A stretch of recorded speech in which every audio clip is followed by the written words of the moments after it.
এই তপ্ত মরুভূমিতে আমি একা একা থাকি, আশেপাশে কোনো লোকজন নেই। আজকে 4 দিন হলো গ্যাস শেষ, রান্নাও করতে পারিনি, খেতেও পারিনি। এতদিনে মাত্র এক বেলা ভাত খেতে পেলাম, তাই আজকে জীবন বাঁচানোর জন্য বাধ্য হয়ে কাঠ জ্বালিয়ে রান্না করা শুরু করলাম। কাঠের সাথে কিছুটা ডিজেলও দিলাম। রান্না করতেছি ডাল, চাল, আলু সবকিছু একসাথে পানির সাথে দিয়ে সিদ্ধ করতেছি। চাইলেই 4 দিন আগে কাঠ দিয়ে রান্না করতে পারতাম, কিন্তু এই মরুভূমিতে বালু ছাড়া অন্য কিছু সহজে পাওয়া যায় না। জীবন বাঁচাতে মেশিনের নিচ থেকে 2 টুকরো কাঠ এনে জ্বালিয়ে রান্না শুরু করে দিলাম। যদিও এর আগে আমি এভাবে রান্না করেছি, কিন্তু এবার কাঠ ছিল না, কাঠ শেষ হয়ে গেছে, যার জন্য রান্না করতে পারি না। আরেকটা কথা হলো, কপিল আশ্বাস দেয় গ্যাস নিয়ে আসবে, কিন্তু অপেক্ষা করতে করতে 4 দিন হয়ে গেল, কপিল গ্যাস নিয়ে আসে না। এই 4 দিনে মাত্র এক বেলা ভাত খেয়েছি, তাও আবার 2 কিলোমিটার দূরে হেঁটে গিয়ে অন্য মাজরায়। সকালেও গ্যাসের জন্য অপেক্ষা করেছি, কিন্তু গ্যাস আসে না। বাইরে অনেক গরম, এই গরমে রান্না করাটা খুবই কষ্টকর। এসে দেখেন রান্না করা হয়েছে, আর পাতিলার অবস্থা দেখছেন পুরো একদম কালি আর কালি।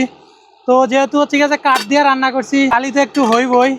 আসলে কিভাবে ঢালবো আমি বুঝতেছি না। বিসমিল্লাহ। গত কিছুদিন আগে যে হচ্ছে গিয়ে যে হিন্দিগো কাছে যায় খাইছি, ওই হিন্দিগো কাছে হচ্ছে গিয়ে যে খাইলাম এক বেলা, ঠিক আছে। আর বাকি সময়টা হচ্ছে গিয়ে যে আমি কি খাইছি দেখেন আপনাদেরকে যদি দেখাই। এই যে এই ডিব্বাগুলো দেখতেছেন না, এই ডিব্বাগুলো তো হচ্ছে মটর, সিদ্ধ করা মটর। ওই মটর খাই আজকে 2 দিন ধরে হচ্ছে গিয়ে যে সার্ভাইভ করতে আছি মরুভূমিতে, ঠিক আছে।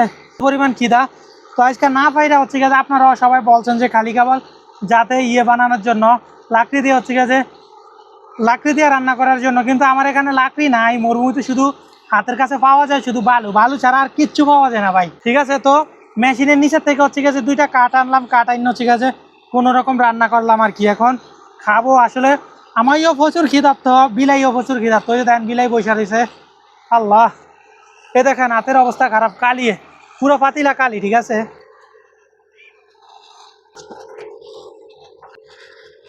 এই দেখেন বাতাসের কারণে পুরো প্লেটে হচ্ছে গিয়ে যে কালিয়ে ভরে আছে, আর হাতে তো দেখতেছেন কি অবস্থা হচ্ছে গিয়ে যে আমার খাবার টেস্ট করার পালা। আসলে প্রচুর খিদে দেখেন এই কালির কারণে, ঠিক আছে, পাতিলার কালির কারণে দেখেন প্লেটে পুরো কালিয়ে ভরে গেছে। এই সাইড দিয়ে কালি রয়েছে, আর আমি এই সাইড দিয়ে হচ্ছে যে খাইবো, এই সাইডের গুলা খাওয়া যাইবো না। বিসমিল্লাহ।